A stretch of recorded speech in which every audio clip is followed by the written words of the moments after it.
سره رومیان د کال هر ژمي د نورو ولایتونو ترڅنګ په ننګرهاریانو هم یو ځل سړه تبه تېروي. سږ کال هم د دې ولایت اوسیدونکي د نرخ له لوړوالي شکایت کوي چې په خبره یې حکومت د دې ستونزې د دایمي حل لپاره هیڅ پاملرنه نه ده کړې. دغه وخت کې چې زموږ رومیان وې خو بس د حکومت د وجې نه دغه زمینه زموږ مساعده نه ده، برابره نه ده، پوه شوې چې دا ګرین هاوسونه جوړ شي، فارمونه جوړ شي مختلف، نو دې سره بیا د وطن تولیدات ډېر مخکې دي، ترقي کوي.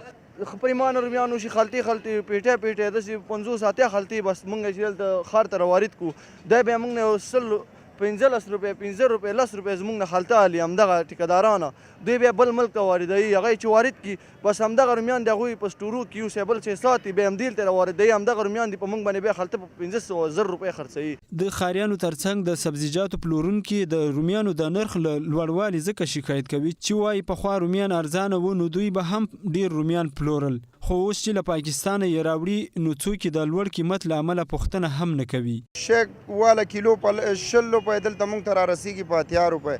زموږ د غریب عوام بیا مجبور دي چې فصل یې والي، که فصل یې وانخلي بل کراچیوان ته ګټه نه کوي. چارک 250 روپۍ دی مخکې په 500 ور چا به وړل زموږ کارم خو اوس چې ګران شوي زموږ کارم ورسره خراب شوی او خلک یې نه وړي ډېر ګران دي. بس په ورته وخت د جلال آباد ښاروالۍ د مطبوعاتو امیر سید همایون غریبمل وایي که څه هم د دې ستونزې څارنه د ښاروالۍ مسؤلین وخت په وخت کوي، خو وایي چې دا ستونزه د لارې د بندیز له امله رامنځته شوې ده چې ډېر ژر به حل شي.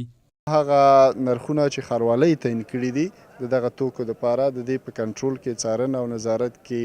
موږ مسؤلیت لرو او دغه څارنه به کوو. د دې سره جوخت د کرنې ریاست د کرنیزو خدمتونو لوی امیر عبدالوارث تاند یا د ستونزه مني او وایي چې د دې ستونزې د مخنیوي لپاره یې 1100 وړې او لوی شنې خونې جوړې کړي دي چې د نفوس زیاتوالي له امله هر کال د ژمي موسم کې دا ستونزه تکراریږي. یوه لویه سړکونه چې د 15000 میټریک ټنه ظرفیت به ولري، یوه شنه خونه چې د کانال ریاست اړوند همدغې سیمه کې ده، کوشش کوو دا زموږ چې دغه سړکونه